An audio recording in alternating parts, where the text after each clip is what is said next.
I'm Hillary Clinton. Suppose I could have stayed home and baked cookies and had teas, but what I decided to do was to fulfill my profession, which I entered before my husband was in public life. And I don't care who gets the credit. I don't care whose name is in the headlines. What I care about is that we make life better for people because we are capable of doing that.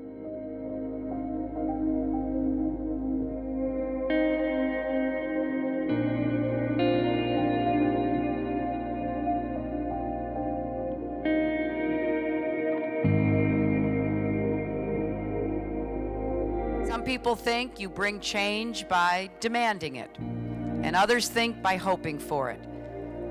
I think you bring change by working really, really hard for it every single day. 1992 was dubbed the Year of the Woman. Hillary Clinton exemplified this new vision of what it meant to be a woman. The role she played as campaign partner and wife to presidential candidate Bill Clinton elevated his campaign and earned them widespread popularity. The Clinton campaign began to gather more female supporters from a variety of backgrounds. People questioned why Hillary herself was not running for the presidency, as she would always gather a huge crowd wherever she spoke. Better than that. And I know we owe the next generation, which is in danger of being the first of America ever to live less well with less hope than the ones that preceded it. At one end of the polarizing scale, many women admired Hillary as she was strong, intellectual, and influential. But on the other end, some women disagreed with her actions and wanted to keep their traditional views intact. Good deal. I wanted you to know the best. Hillary. How are you, dear? How are you doing? I'm wonderful. Great, Thank you. great. Thank you. Let's go vote Bill Clinton. Hey, Bob, how are you? Oh, In 1993, Bill Clinton was inaugurated as the 42nd President of the United States, preceding George H.W. Bush, making his wife and life partner, Hillary Diane Clinton, the United States of America's 46th First Lady.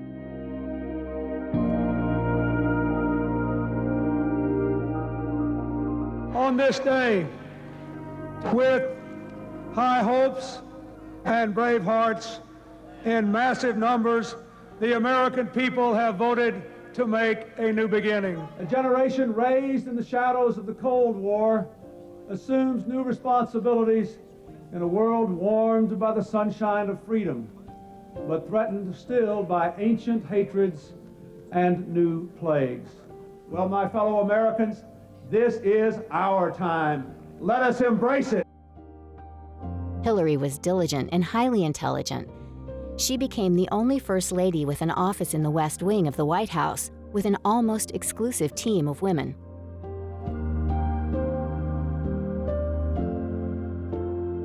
She became Bill's unofficial right-hand man. It was reported that she would bring his meandering meetings to a close, plotted out his defense against scandal, and often gave him the go-ahead for his presidential decisions. Hillary was decisive, disciplined, and determined to keep things moving forward. She was America's First Lady. Is this the real Hillary? This is the real Hillary.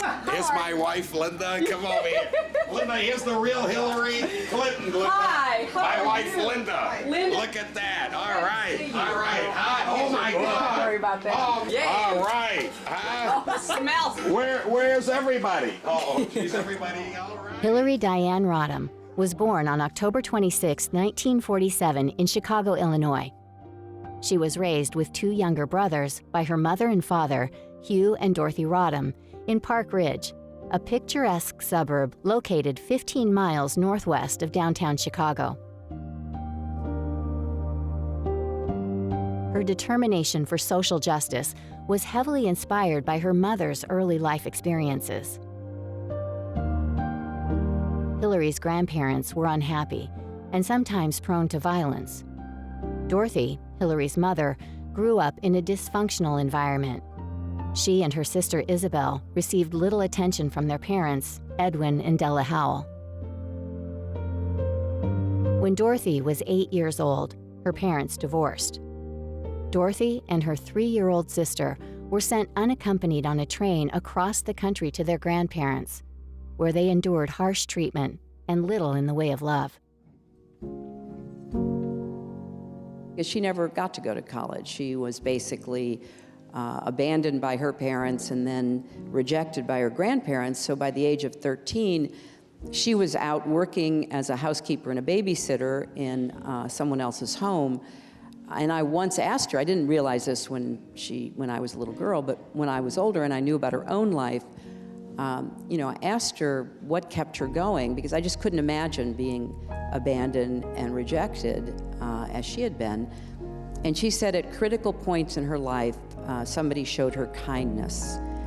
And so I think a lot of my motivation, my desire to make a difference really comes out of realizing that my mother made her own way, but it was with great trial and tribulation. And so if I can do something to give more people a chance to have better lives, that's what I've always wanted to do. Hillary's father, Hugh Ellsworth Rodham, was the first in his family to graduate from college, attending Penn State University on a football scholarship. He became a traveling salesman and married Dorothy Howell, a clerk typist, in 1942. As a young girl, Hillary excelled during her time in school. In her elementary school days, Hillary was academic and politically inclined. She won her first election as a co-captain of the Safety Patrol and was elected as a member of the Student Council. She participated in debates hosted by the Debating Society and was the junior class vice president. I learned over many years to take good faith, legitimate criticism seriously, but never personally. So if someone had a point to make when I was practicing law or when I was engaged in some advocacy work or in public life, if they were saying something that I thought came from a legitimate place of learning for me, I would try to take it on board. But so much of the criticism aimed at women, both in person, but now increasingly online, is really meant to just knock you down and keep you down. Raised as a Methodist, Hillary's faith inculcated her with a sense of duty towards those in need in her community. Discussion of social justice and racial equality permeated her church youth group. The influence of her youth group resonated with Hillary and changed her views about the world and the problems others outside her own circle faced in modern society. One such problem was the institutionalized racism prevalent in America. Hillary wrote in her memoir that she grew up between the push and tug of her parents' values. Her own political beliefs were an amalgamation of both her parents' views. Her mother was a closet Democrat and instilled in her daughter empathy for people caught up in circumstances outside of their control. Well, it's true that when I was a young girl, I didn't know any women who worked outside the home except my teachers and our public librarians. And that's one of the reasons I think my mother took me to the library every week to check out books, some of which were actually about women, biographies about women in history. Why she was encouraging to me to read magazine articles about Amelia Earhart or Helen Keller or women who had come to be well known because of what they had conquered or achieved. So I give my mother, as I do in most things, a lot of credit for helping to broaden my understanding, my horizon. Hillary's father, a World War II Naval Chief Petty Officer, had a stern outlook on life. Setting and achieving high standards were his priority. As a young girl, much of the diligence Hillary would show in her professional life was apparent. She would organize backyard carnivals, sports, games, and competitions to raise money on behalf of the local charities. Hillary attended Maine East High School and was asked to be on the Cultural Values Committee, which was set up with the hope of creating a greater understanding among the diverse subgroups within the school. It was at this time that Hillary recognized what she would come to identify as the crucial American value of pluralism. All Americans were united by a set of values, most important among them being mutual respect and understanding. Hillary's high school career included participation in the Student Council and National Honor Society. She even contributed to the school newspaper. You know, this is very personal for me. It's not just political, it's not just public. I see what's happening, and we have to reverse it. And some people think elections are a game. They think it's like who's up or who's down. It's about our country. It's about our kids' futures. During Hillary's senior year at Maine East High School, she was voted most likely to succeed by the student body as part of the National Merit Finals.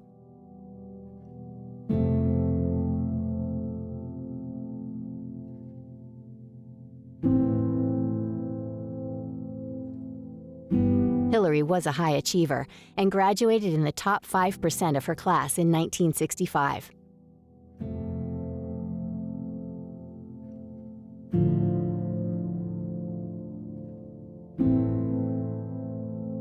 In 1992, when Bill was advised that he should not run for the presidency, but should rather wait 4 years for the 1996 campaign, it was Hillary who urged him to run. Her thinking was that the opposition felt threatened, and so this was exactly the time to throw his hat in the ring. Excuse me. Oh, sorry. Oh, here's my power. Good morning. Good morning. Hi, I'm Hillary Clinton. Hillary Clinton, glad to meet you. How are you? Hi, Nita. Glad to meet you. How you doing? Fine, how are you? I am just great, thank you. Hi, I'm Hillary Clinton. Hi. I'm here campaigning for my husband, Bill Clinton. Yes. Yeah. Is he here? He's not. He was here, though. When was he here, Anita? He was here last Yes, 2 days week, ago. A couple of days ago. Yeah. Victory came for the Clintons in 1992 when Bill won the presidential election for the Democrats. The Republicans had been in power for 12 years, but the failings of the economy and rising unemployment under the leadership of George H.W. Bush meant that the Democrats took practically 2/3 of the votes. We've got all these things that don't know it. We spend a lot on education, it doesn't work. We spend more than anybody else on health. Within the first 5 days of the presidency, Bill asked Hillary to chair a task force on national health care reform. This was a radical move at the time, as a First Lady had never been asked to take on such a huge responsibility. Hello, this is Hillary Clinton. I want to thank you for letting me speak with you about an issue that is central to our children's future and critical in our fight to restore this nation's economy, solving our nation's health care crisis. The message is simple.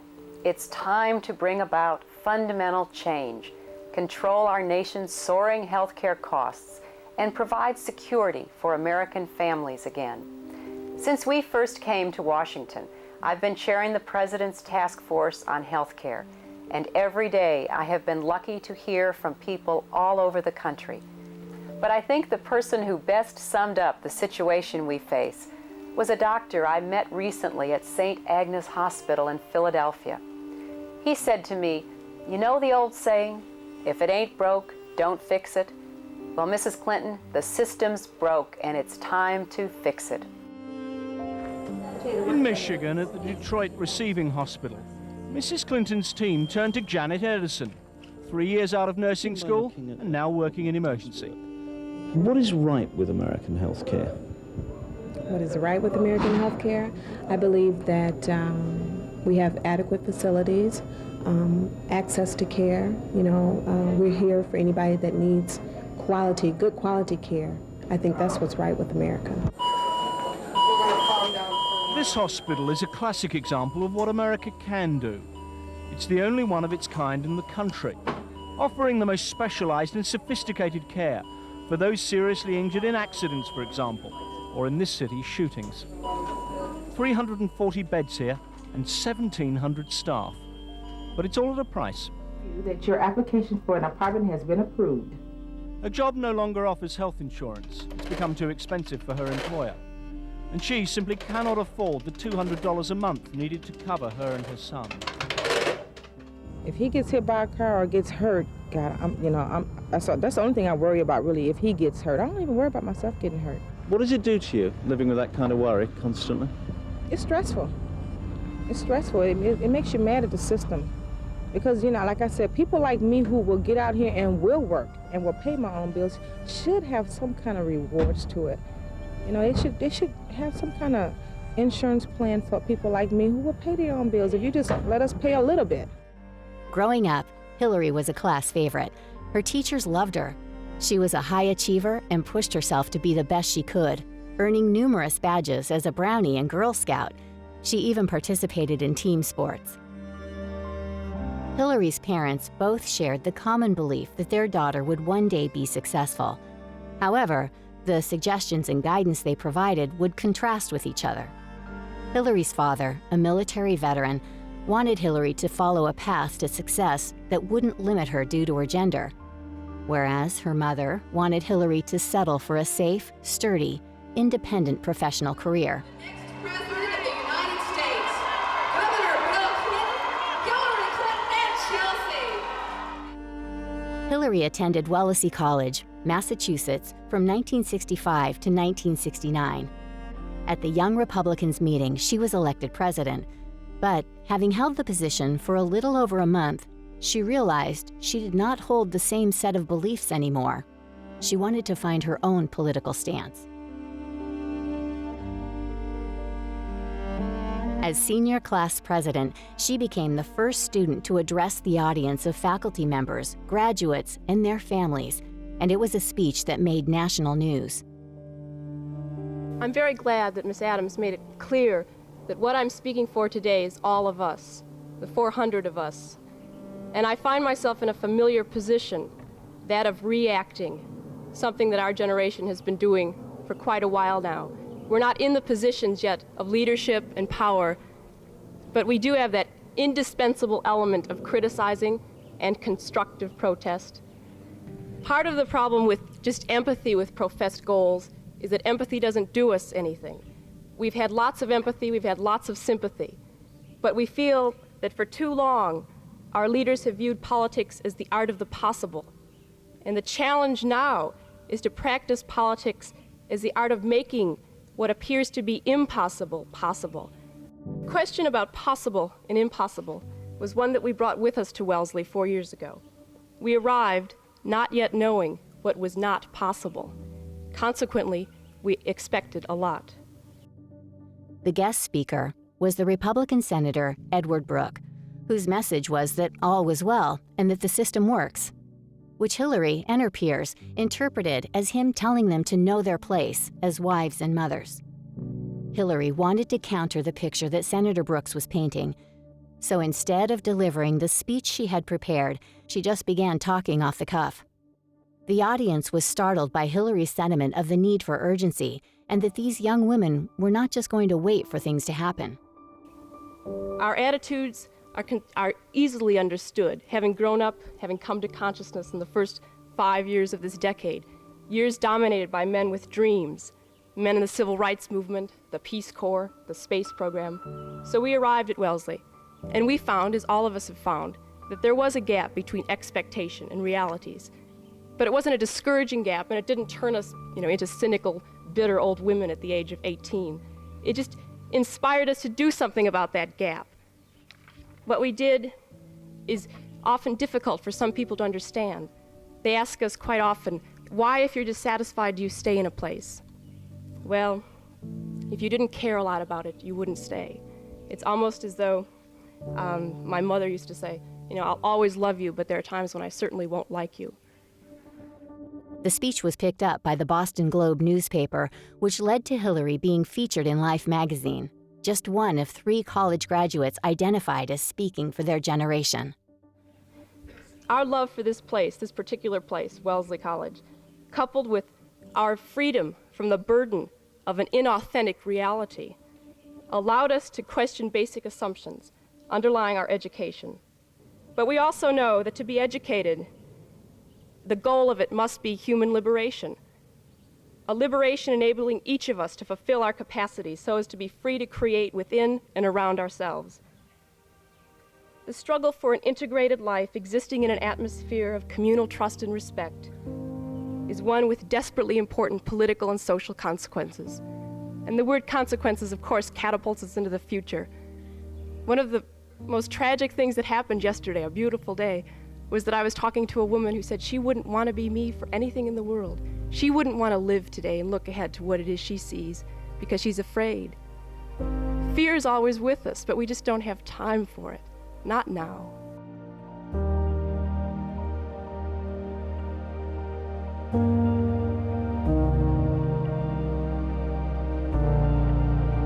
Starting law school at Yale in 1969, she was one of 27 women, the highest number of women students Yale had ever accepted.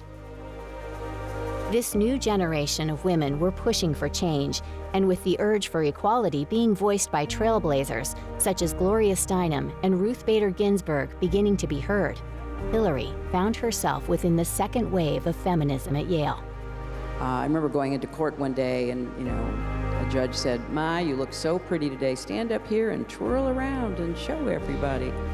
And, some of these comments came from men who literally, if they were attached to a lie detector test and were asked, "Do you think that you are at all prejudiced toward women?" they would answer no, and they would be judged as truthful. They loved their wives, their daughters, their granddaughters, but there was just something about being in any professional setting that was difficult for them, and therefore we were often pointed out or talked about. I learned over many years to take good faith, legitimate criticism seriously, but never personally. Women could imagine what it would be like to be a trial lawyer, politician, or professor, but just like a person of color, a woman wanting to be President of the United States of America was still unthinkable at the time. Hillary focused her studies on family law. However, Yale did not consider it to be a serious vocation. They didn't recognize it as a worthy subject for such a prestigious law school. Hillary knew she wanted to work for those people, like her mother, who faced difficulties within the family as children. During the summer of 1970, Hillary worked for Marian Wright Edelman, a prominent children's rights activist. Marian had a reputation for her work advocating for young people, focusing on migrant children. Hillary played her part in a groundbreaking undercover investigation for the Children's Defense Fund into school segregation. Hillary pretended to be a mother new to town who wanted her child to enroll at the school. She approached the administrator and asked him if there would be any black children in class. The administrator replied in the negative, with a wink. And so back in Washington, she filed a report on him. This was a courageous move to make in the 70s in the southern states of America. She didn't hesitate in her actions. She knew she was doing the right thing. Quiet people are going to have someone who hears their voice, who feels their pain, and who will work with them to change their lives. That's what this election's all about. The difference is I've got a record in the areas I'm recommending action on. I've been very clear about what I would do, and I've been willing to challenge all the American people to change. I'm also not trying to pull the party to the left or the right or leave it alone. I'm trying to push it into a new future, which I think is what all the American people want. In the spring of 1971, during Hillary's final day of her law classes, she caught the eye of a young law student in the Yale Law Library. The young law student was Bill Clinton. He was a year younger than Hillary. Their relationship was serious almost straight away. Hillary has said that he was the most interesting man she had ever met, and probably ever would meet. On their first date, they went to a Mark Rothko exhibition, and after graduating from law school, Bill proposed to Hillary for the first time, whilst the couple were on a trip to England. As young professionals with budding careers on the horizon, Bill counseled that Hillary should not marry him, but instead they should focus on their careers. Bill wanted a career in politics and would only be true to himself if he stayed in Arkansas. However, Hillary felt conflicted. She hadn't decided on the specifics of her career or what she wanted to do with her life, but she knew she did not want to be confined to small-town life in Arkansas. She knew she had a greater purpose. She decided to enroll in a postgraduate year at the Yale Child Study Center, whilst Bill stayed in Arkansas. Despite the distance, Bill and Hillary stayed in love. At the age of 27, and having turned down lucrative offers at a number of well-established New York and Washington law firms, Hillary decided to follow her heart and moved to the small town of Fayetteville, where Bill was working as a law professor at the University of Arkansas. Hillary also joined the law school faculty there as assistant professor of law and was considered a firm and rigorous teacher. The couple moved in together in a house purchased by Bill. On October 11, 1975, Hillary and Bill were married.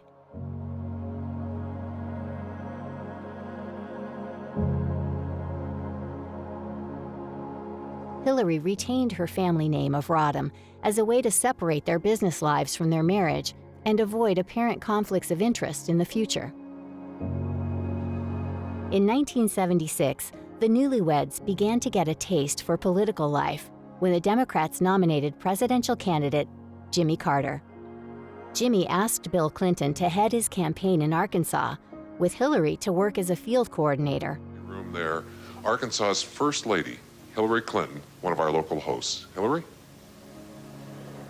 Welcome to Little Rock, Arkansas and the Arkansas Children's Hospital. We think the best children's hospital in the entire country, and thanks in large part to people... In the same year, when Bill was elected as state attorney general, the couple relocated to the state capital of Little Rock, Arkansas. Hillary accepted an offer to join the Rose Law Firm, becoming the traditional firm's first woman partner, and she was twice named on the list of the 100 most influential lawyers in America. Although Hillary moved to Arkansas for love, it did not stop her from achieving her own goals. In 1978, Bill was elected as governor of Arkansas, and Hillary had her first experience as First Lady. Hillary was an unconventional First Lady at the time. Bill and Hillary didn't have any children. They were married, however, they didn't share the same name. Hillary was an avid worker, keeping her role as an attorney, further developing her career. In 1980, Bill lost the governorship of Arkansas. However, in February of that year, the couple had their first child, Chelsea. Although Bill lost the governorship in that year, he was re-elected in 1982 and kept his office for 10 years. Hillary decided to change her name to Hillary Clinton, bringing the family closer in name and effectively announcing their marital status to the public. Hillary continued to do good through her work, including chairing the Arkansas Educational Standards Committee, serving on the boards of the Arkansas Children's Hospital, and co-founding the Arkansas Advocates for Children and Families. And in 1992, Hillary pushed Bill to run for the presidency. However, things did not run smoothly. During the Democratic primaries, there were certain revelations which led to criticism and controversy, aimed not only at Bill, but at Hillary too. I'm assuming from your answer that you're categorically denying that you ever had an affair with Jennifer Flowers. I've said that before, and so has she. You've said that your marriage has had problems, that you've had difficulties. What do you mean by that? I didn't make the relationship public. It was made public in a lawsuit that was filed in Arkansas that named me as one of 6 women that were... Jennifer Flowers, an American singer, stepped forward and announced that she had had a 12-year extramarital affair with Bill. For most Americans, this was their introduction to Hillary Clinton. You know, I'm not sitting here as some little woman standing by my man like Tammy Wynette. I'm sitting here because I love him, and I respect him, and I honor what he's been through and what we've been through together. And you know, if that's not enough for people, then heck, don't vote for him. And some have argued that her appearance on 60 Minutes saved Bill's political career and candidacy, yet damaged her image and career. This is crazy. This is crazy. Probed and prodded on his private and public life. Let me tell you something else. His composure has been rattled repeatedly. I can't answer any more of these questions. I've answered them until I'm blue in the face. Lighten up, Governor. And you're a phony. She wanted to show how she was an independent woman, a quality that would end up alienating a whole set of traditional voters. But she was also standing by her man, a choice that, even today, confuses a younger generation. The Sunday night show that you guys did, and I think you did an awful lot to fix your problems. Thank you very much. So Thank that's you. that. Oh, I appreciate that. I love that. Okay. Bob, Pat, Bill, Brownstone, Bush. Did he give you a book of matches Nope, yet? need a book of matches. Need a book of matches? Right? Good deal. Okay. I need a book too. Boy, I love Joe's smooth philosophy. I like that. Yeah. All right, now let's see. We got to think about this, don't we? All right. Not much. Not much. Not much. Here we go. You bet. Right. There's another one. This image of Hillary as an outspoken, assertive figure was reinforced a couple of weeks later when she responded to a question regarding the conflict of interest between Bill's position as the governor of the state and her position as a partner at one of the most prestigious law firms in Arkansas. Suppose I could have stayed home and baked cookies and had teas, but what I decided to do was to fulfill my profession, which I entered before my husband was in public life. Many women found this remark insulting, as they believed the comment was demeaning the role of the stay-at-home mother, which resulted in turning a lot of potential Clinton voters off. Hillary's television personality resonated with many women throughout America. She didn't conform to traditional values. Instead, she broke social norms and showed women were just as capable as men. I think it's old traditions. I mean, it's always been a man president, and I just expect, I guess, to carry on the same. We need a woman. We need more compassion in our country. We need more compassion for family values and children. In 1992, when Bill won the presidential election for the Democrats, Hillary was asked by Bill to chair a task force on national health care reform, a huge responsibility for the First Lady, and the first time a First Lady was entrusted with such a task. You have shown us how we can fairly finance a system if everybody is in it and everybody is responsible. You've convinced us of the importance of simplifying the system to get to the real problems that so many of you face. We know there will be not only considerable discussion, but probably even a very vigorous one in all kinds of settings around our country, and we welcome that, because we believe that this is an issue on which there are so many things to learn, and although we've tried to get it right, we are still getting it right. Hillary's main objective was to rethink the system with affordable and universal health care. It was set to be a cornerstone of the administration's first-time agenda. Every citizen would have a health care security card that would provide entitlement to medical treatment and preventative services, including for pre-existing conditions. She was finally making the difference she wanted to make. I don't get it. Congress isn't passing the health care reform America wants. Problem is, they don't get it. We've been clear about the reforms we want. Private health insurance we can all have even if we've been sick. Coverage we can keep even if we change or lose our jobs. Coverage we can afford. And why can't Congress write a law like that? That's a very good question, like all the questions Harry and Louise have been asking over the past year. But it seems like some in Congress aren't listening. I'm Bill Gradison, president of the Health Insurance Association of America, the sponsor of Harry and Louise. Before taking this job, I served 18 years as a member of Congress from Ohio. I was the ranking member of the Ways and Means Health Subcommittee, so I know a little about health care and the Congress. Bill, what is this new Medicare program? Is that for everyone? It's called Medicare Part C, and it's a surprise to most Americans that the Congress would even think of creating a huge new entitlement program like this. But they are, even though most Americans agree with the president that everyone should be covered by private health insurance. Hillary's battle to better the healthcare system received backlash from the health insurance industry. Democrats did not unite behind the original proposal. Instead, they offered a number of competing plans of their own.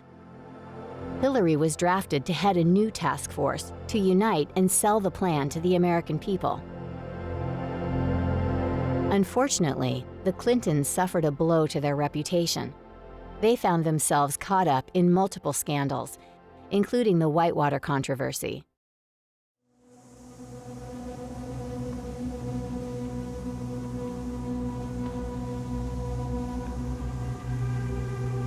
First Lady of the United States walked into the court alone and sat down in front of the 23 ordinary Americans who make up the grand jury.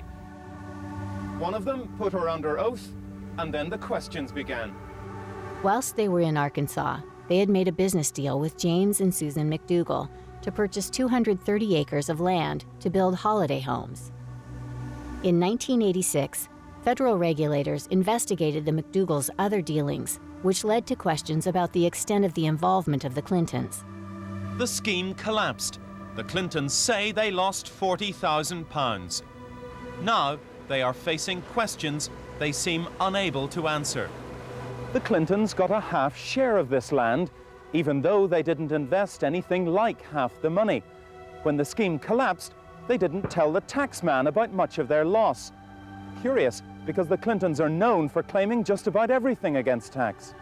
The FBI received a referral in 1992, naming the Clintons as witnesses in the case against McDougal, who was accused of improperly diverting money from a bank to the Whitewater Housing Project, or the Clinton campaign to be governor of Arkansas in 1984. Our first lady who was really a minister without portfolio. And you can't have it both ways. If you are going to play the part of an important policy advisor, and you get credit for that, you're going to have to get it on the downside when there's any scandal that involves you. The controversy surrounding the Clintons clouded their reputation. American citizens started to believe that they were untrustworthy, and for some, the Whitewater suspicions became a metaphor for the Washington administration, smearing their reputation even more. There will not be a cover-up. There will not be an abuse of power in this office.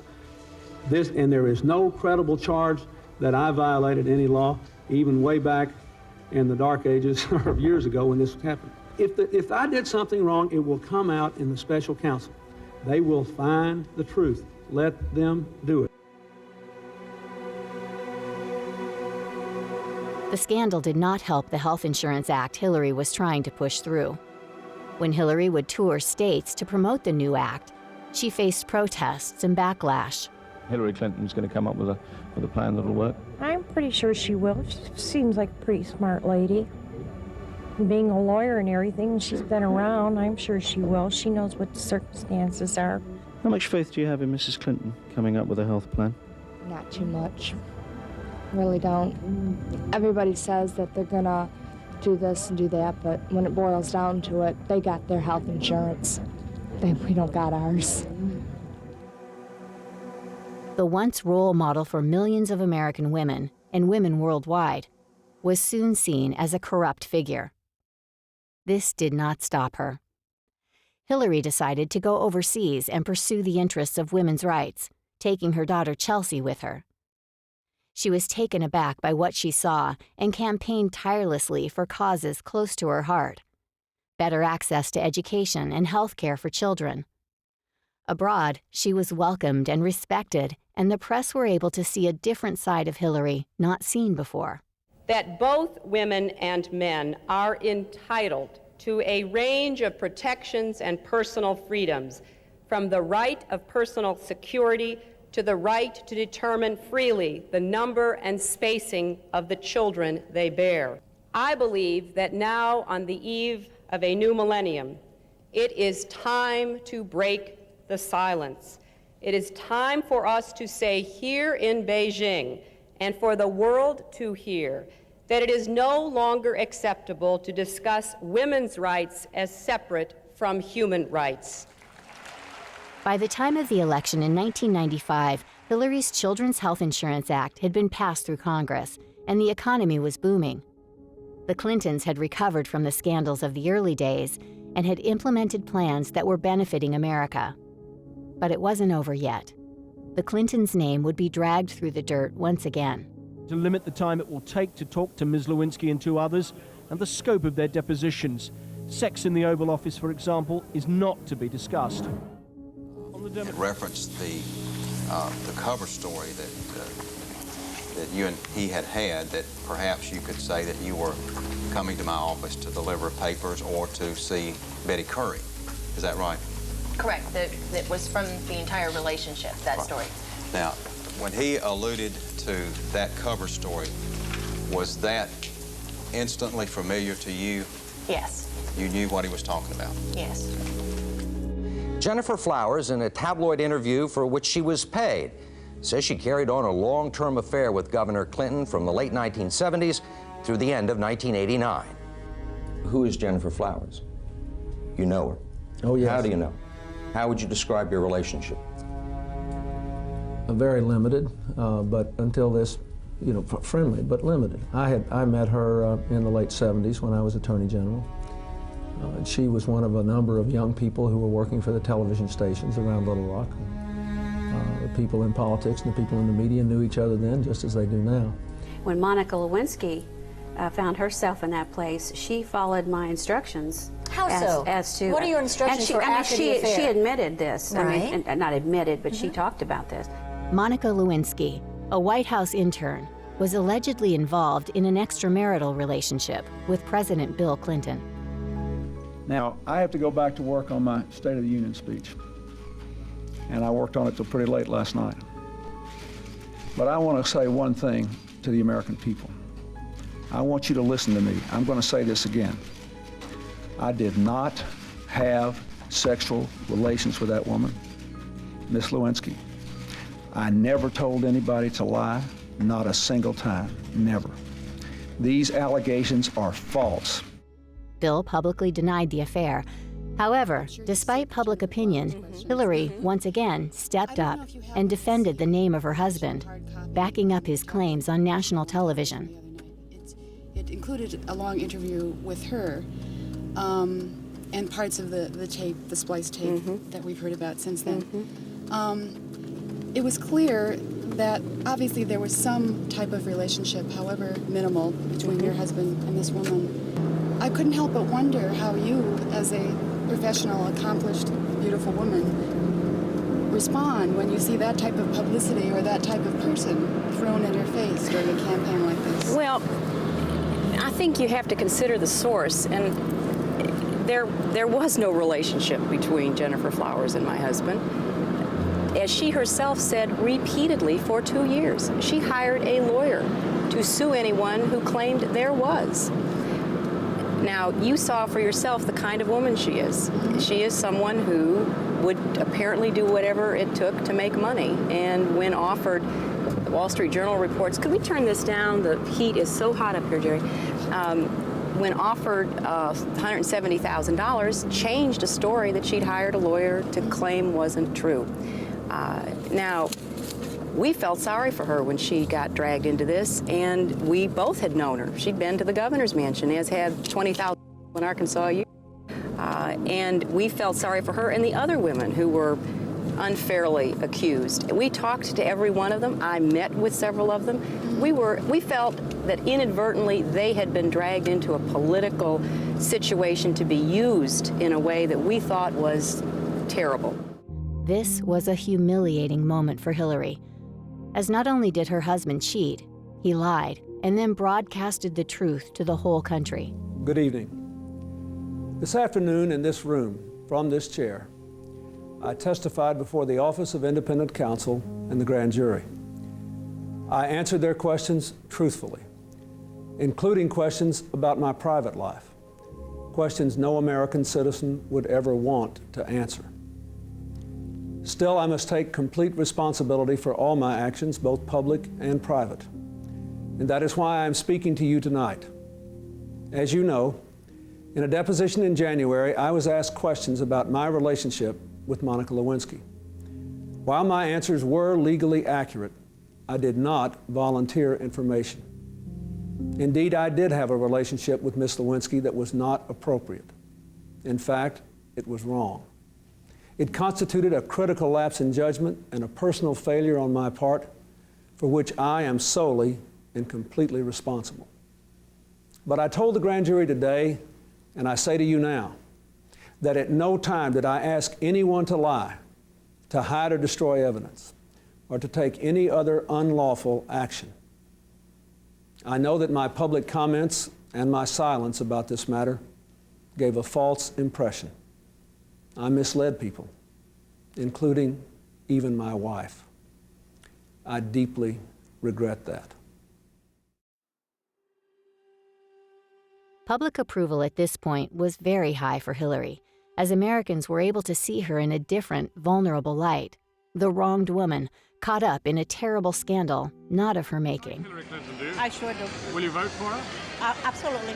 There was considerable speculation about what the First Lady would do when her husband's presidency ended. Hillary already had political experience, and sentiment towards her had changed after Bill's confessions.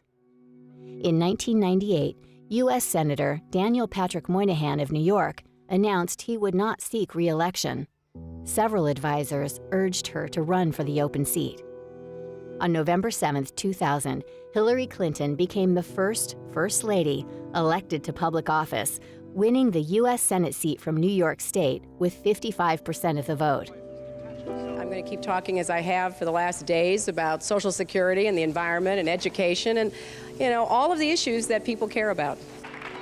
What worries her opponents are that these are the issues that could yet project her higher to an eventual race for the presidency itself. Initially, Hillary was unsure about the position. She wanted time out of the spotlight and controversy surrounding her husband and the scandals she was involved with. Hillary had spent most of her life, up until this point, encouraging women to follow their dreams. She did not want to stop working for a better future, so she spent hours each day over the several months gaining first-hand knowledge of the general concerns people had and the issues most important to them within the state. Some people think you bring change by demanding it, and others think you bring change by hoping for it. I think you bring change by working really, really hard for it every single day. It takes perseverance and persistence, and yes, some perspiration. I will with your help now. We're going to start the caucus now. Hillary was finally sworn in as a U.S. Senator on January 1, 2001, all while still being First Lady. Hillary served simultaneously for 20 days as a member of one branch of government, while married to the leader of the United States. Hillary continued to serve her country and stayed true to her beliefs.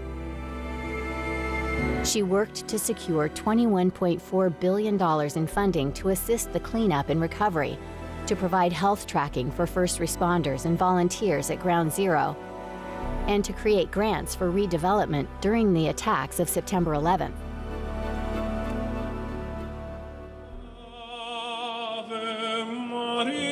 At the place where so many lost their lives, they gathered to remember the families of those killed here, united in grief, confronting the scale of the horror visited upon this city.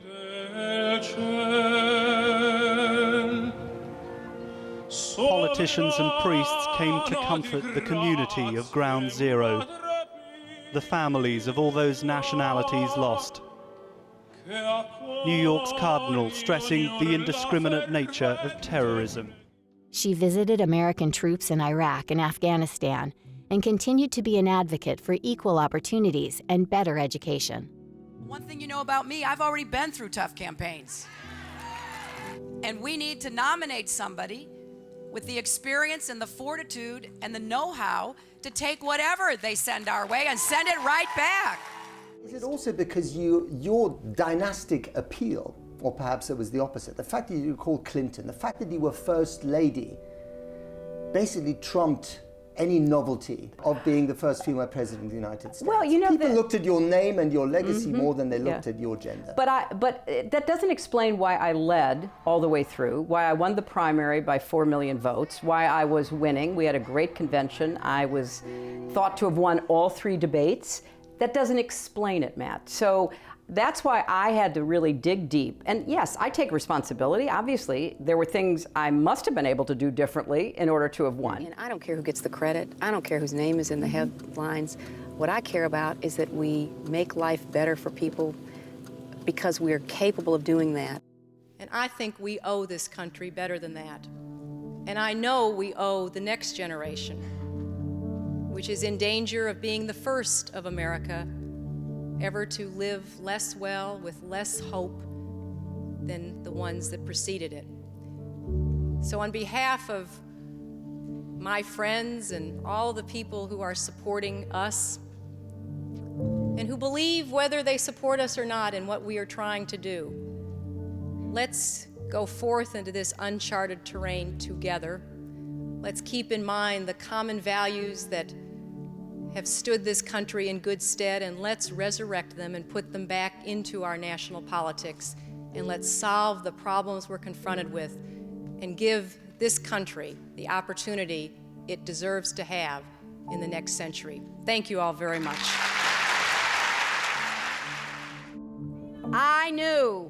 I knew that every parent in this country could look at their son or their daughter and now say the very same thing. You too could be President of the United States. Thank you all. God bless you. Although she has been surrounded by controversy since her national debut in 1992, Hillary Rodham Clinton is indubitably an important figure in the history of the Democratic Party and an important woman in American history. Advocating for Senator Obama so that we can have a Democrat back in the White House. Hillary Clinton can be seen as making the Democrats the party committed to the true feminism of equality and human rights. She brought America one step closer to having its first female president.